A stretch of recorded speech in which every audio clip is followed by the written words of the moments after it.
They fired me for being old. Then their newbie crashed the entire operation. My name is Jorge Antunes. I'm 66 years old, and for over 25 years I was a senior hydraulic press operator at Metalflex, a fictional company name, an auto parts factory tucked away in the interior of Michigan. I used to wake up at 5 a.m., clock in at exactly 7, and only leave after hearing the final hiss of the machine cooling down. I never missed a day, never turned down overtime, never said, "That's not my job." It was 25 years of unlocking that rusty Metalflex gate, always before 6:30 a.m., Monday through Saturday. When you do that for so long, you lose the sense that it could ever end. It became my rhythm, my routine. I was never late. I never called in sick. When others failed, I was the one holding the line. And press number 3, that old German machine folks nicknamed the Nun, only worked right when I was there. That machine needed someone who could understand its sound. When the piston was out of tune, I knew it. When the pressure was off, I knew it. The factory never shut down because of me. And if it did, someone was just looking to blame my department.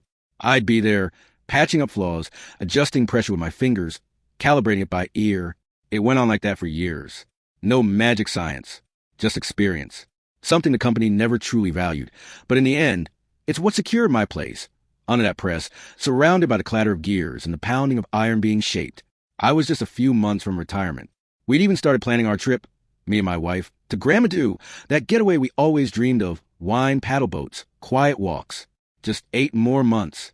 Then, on a Thursday, everything changed.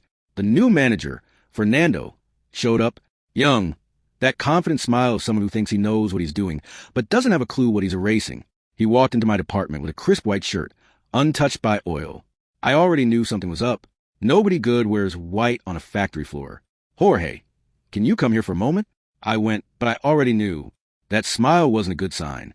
It never is. In his office, a young guy was sitting at the desk. Lucas, the newly graduated engineer. The type who looks at you like he already knows everything. Fernando turned to me and said, "This is Lucas. He's going to take over your position. The company is modernizing the department, automating operations. Of course, we want to train him. After all, no one knows this press like you do, right?" My mind twisted up right then. It was obvious what they were doing. The classic replaced the old man playbook with a shiny new face. What really got to me, though, was how they said it, like I was just a replaceable cog in the machine. "Are you firing me?" I asked bluntly. Fernando leaned back in his chair, caught off guard. He expected me to react differently, maybe with outrage or tears. But no, I had seen this coming a long time ago. They were tossing out a lifetime of work for a budget sheet and a kid's idea of innovation. I don't like to think of it that way. "Jorge, we're just evolving. It's a transition. Don't worry, everything's covered. The company will pay all your benefits properly. It's all in this folder." He slid a folder across the table. When I opened it, I saw just another termination, notice dressed up in nice language. But it didn't shake me. Something inside me had stopped investing energy in this a while ago. The real surprise was that it hadn't happened sooner. I stayed silent for a few seconds. They wanted me to protest, to say something. But the truth was, I had already accepted it. My age was a burden to them. The rest of my time was just a formality in their eyes. "All right, can I finish today's shift?" I asked almost robotically. Fernando glanced at the folder like he needed permission for that. Then he nodded. Of course. Just try to start passing things on to Lucas, okay? You'll only be with us for 1 more week." And so I left his office, returned to production line, put my helmet on, and started teaching Lucas what he needed to know. Or rather, what he thought he needed to know. What was in the manual. What was written down. Nothing more. Lucas looked at me with those wide eyes, like he was winning the world. I wondered how many times he'd regret that. I taught him how to calibrate the press, how to adjust the pressure, everything by the book. But I didn't tell him about the little tweaks, the tricks you only learn from experience. I didn't talk about how to listen to the machine and know what it's asking for. I didn't say anything about how the factory has its own moods, how humidity or heat changes the way the press performs. I didn't teach him what really mattered, the things they never thought were important. In the final hour before I left, I looked at the press one last time. I placed my hand on its cold side and whispered, "You'll miss me, old girl." I said nothing else. When I got home, I dropped my lunchbox in the sink, and my wife looked at me with that smile, the one full of hope, already dreaming, believing I'd come home grinning with the news of retirement. "I think we'll take that Grandma trip sooner than planned," I said, without even looking at her. She smiled, confused, but accepted it. That was it, the end of an era, but not the end of my story. Not for me. The rest of that week was a mix of surrealism and frustration. Fernando wanted me to train Lucas with all the technical materials, all the formal procedures, and even the press manual, as if it were the simplest thing in the world. I already knew what would happen, but I didn't want to get more involved than necessary. What they really wanted was to erase any trace of my experience, to make me just another cog in the system, a disposable, replaceable part. Deep down, I was calm, not because of the money, which had always been the least important thing to me, but because I still felt like I had some control over part of it all. I was in a place that didn't matter to them, but that still belonged to me. I taught Lucas how to calibrate the press, but I didn't mention the subtle adjustments only someone with my experience could make, like how aluminum alloys behave under certain humidity conditions, or how, on hotter days, the machine pressure needs to be reduced a bit to avoid the metal cracking. I didn't talk about how I could hear the sound of the piston and know from a slight click when something was off. The pressure, Lucas, you adjust it based on material, the temperature, the moment. There's no fixed number. But he didn't get it. Or maybe he didn't want to get it. He was there, all enthusiastic, with that spark in his eyes like he thought he was going to change the world.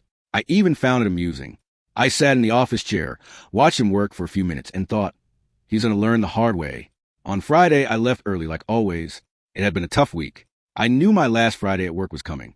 What should have been a time for goodbyes and peace had become a nightmare.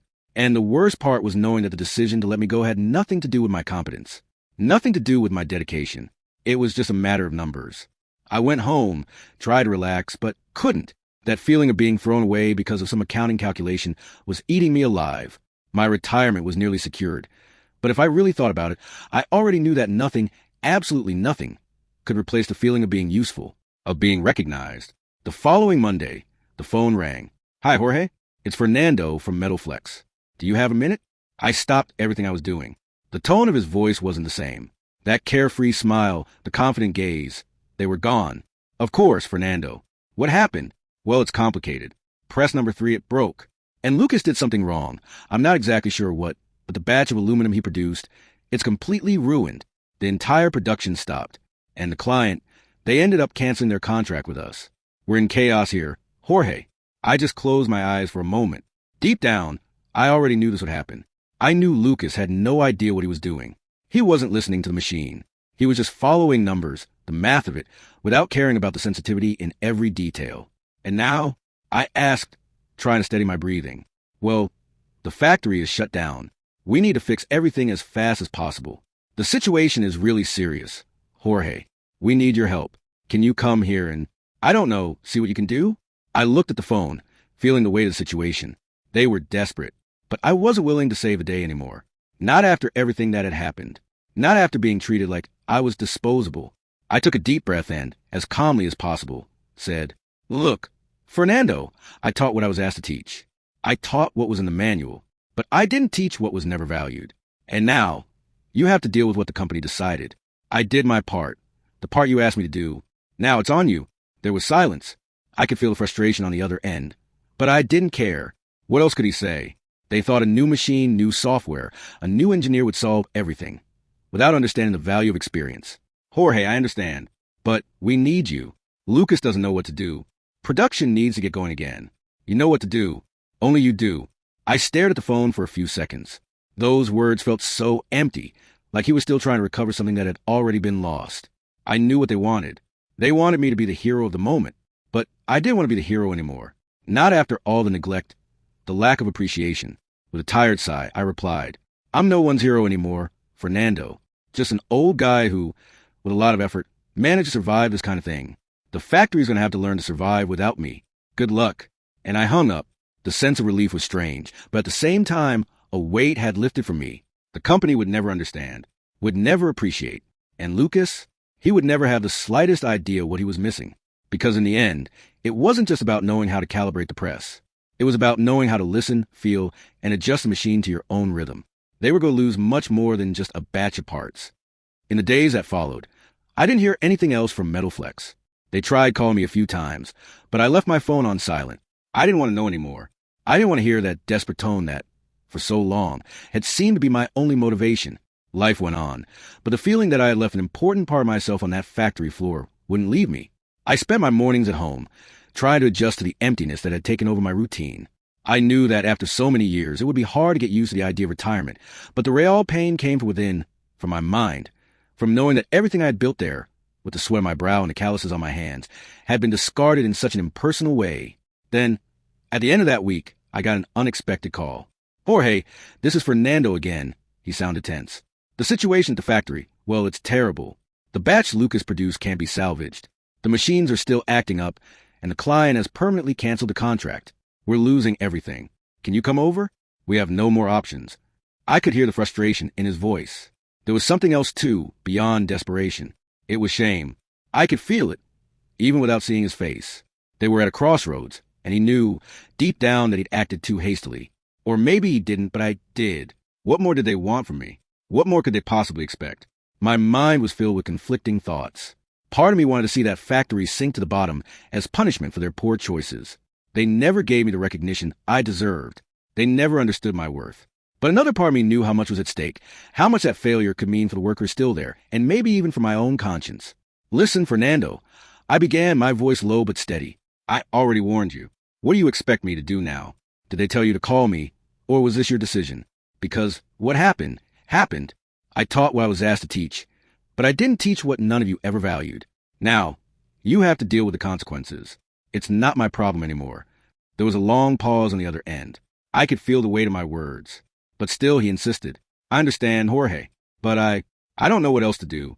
I need your help. Production has stopped. The machines aren't working properly, and the losses are massive. I need you. You're the only one who truly understands what goes on in there. Believe me, I'm asking for your help because we have no other option." I looked out the window of my house at the quiet, dull street. The sky was gray, and I felt a kind of apathy in the air. I took a deep breath and finally gave him the answer I knew he didn't want to hear. "Fernando, I know what happened there. I know what's happening. But what you don't understand is that the real issue isn't the lack of technical skill. The real issue is that you and your higher-ups never value me. The machine broke down because someone who didn't know what they were doing was put in the wrong place. It's not just a matter of calibration. It's a matter of wisdom, of intuition, of being present in the moment. That doesn't come from manuals. And you, Fernando, need understand that." There was another long silence. This time, it felt like he was wrestling with his own words. I knew he was trying to find some way to convince me to return to the factory, but deep down, he knew the situation was already beyond what I could fix. "I know I can't ask you to come back, Jorge, but you've left me with no options. The situation is unsustainable. If you could come, even just to help calibrate the machines and give us some guidance, I'd be grateful. There's no denying it anymore. We need someone with your experience. Please, Jorge." I looked at the phone for a moment, as if the answer was hidden somewhere between the lines of our conversation. At that moment, I knew I was being asked something I never imagined I would be. I was being challenged to make a decision that would define, once and for all, my legacy at Metalflex. I didn't know what to do. I didn't want to be the hero. I didn't want to fix their mistake. But something inside me, a quiet impulse I couldn't ignore, made me give one final answer.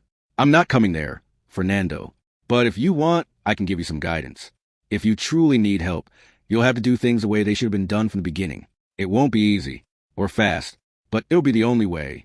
He sighed on the other end, clearly defeated, but at least there was a hint of relief in his voice. He knew, deep down, that I was offering the most I could without fully committing. "All right, Jorge, I understand. Thank you anyway." I hung up the phone and set it down on the table. The feeling that washed over me was strange. It was as if I had finally let go of all the frustration of 25 years. The feeling of being discarded like an old object.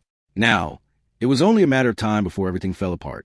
But even though I had taught everything I knew, a part of me understood that Lucas's failure, the company's failure, was inevitable, and it was no longer about me. It was about a system that refused to value what really matters: experience, learning over time, and the wisdom that only routine can bring. I had stepped away, but the weight of the situation lingered. I couldn't ignore what was happening to Metalflex. Somewhere deep in my mind, I knew that collapse could have been avoided, if only the company had listened and respected my experience. But they didn't. As always, they chose to stick to their plans. They preferred to bet on youth, on the shine of something new, instead of valuing those who truly know the factory floor. The phone wouldn't stop ringing. The calls were almost always from Metalflex, with Fernando trying once again to get me to come back and help. I didn't answer. I knew what they wanted, and I no longer had the patience. The last time I spoke with him, when I offered to guide them over the phone, he went quiet, as if he had finally accepted what was happening. Finally, after a week without any meaningful news, I received a message that made me look at my phone more carefully. It was from Fernando. I wasn't expecting anything good. Jorge, the factory can't hold on any longer. They asked me to try one last time. It's in your hands now, but there's nothing more I can do. The entire batch is lost. Metalflex is about to shut down production. They don't know what to do without you. Can you help save all of this? I read the words several times. I knew what was behind them. It was more than a desperate plea from a single employee. It was a clear sign that things were much worse than I had imagined. The company was on a path of no return, and Lucas's failure, his inability to handle the machines, was putting everything at risk. I already knew what was coming next, but the question that echoed in my head was, is it worth trying to save what's already been lost? The decision wasn't easy.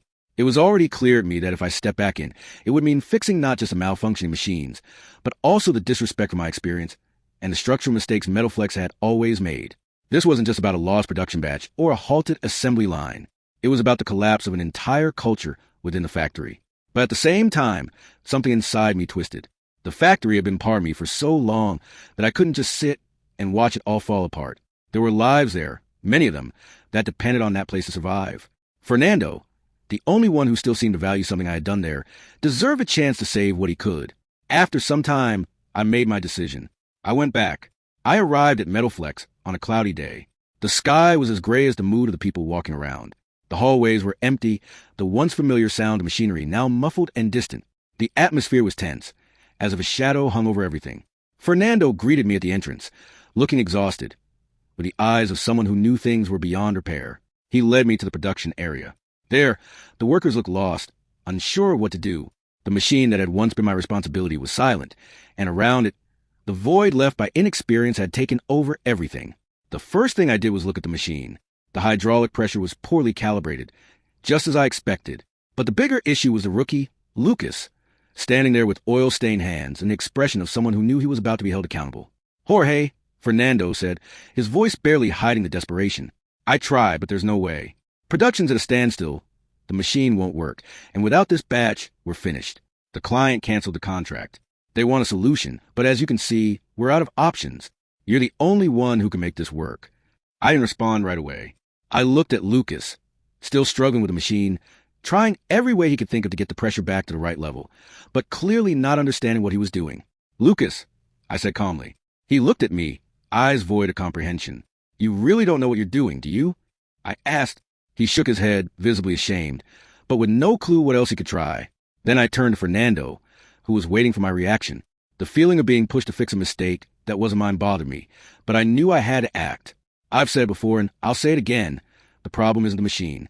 The problem is that you try to automate something that can't be taught in a manual. You can't teach experience. You can't teach the time spent here, adjusting each bit of pressure, learning every quirk of the alloy. This isn't theory, it's practice. And no matter how much you think you can skip that step, you'll see in the end it'll cost far more. I placed my hand on the machine, as I had done so many times before, manually adjusting the pressure, showing Lucas the details he would never learn in an engineering classroom. With every detail I explained, I felt the weight of the responsibility I was taking on. Whether I liked it or not, I was trying to save the company from complete destruction, but the truth was that Metalflex was already dead on the inside. The system, the management model, the poor choices, all of it had already eroded any real chance of a stable future. The client would never come back, and the lost contract meant more than just a temporary setback. It was proof that, in practice, things never worked the way they had planned. When the machine finally started working again, it was too late. Fernando looked at me, grateful, but with the eyes of a man who knew the doors were already closed. Lucas's failure, the lack of competence, the lack of vision, none of that could be fixed with a simple machine adjustment. I got up from the chair I'd been sitting on, wiped my hands with a rag, and looked at him. Now you know, Fernando, I've taught everything I could. But deep down, the failures that really matter aren't in the machine. They're in the way things were done. Now, it's too late to learn what you never valued. I walked out of Metalflex for the last time with the feeling that, even though the machine was fixed, the company was beyond repair. The production line would run again, but the gears of Metalflex were broken for good.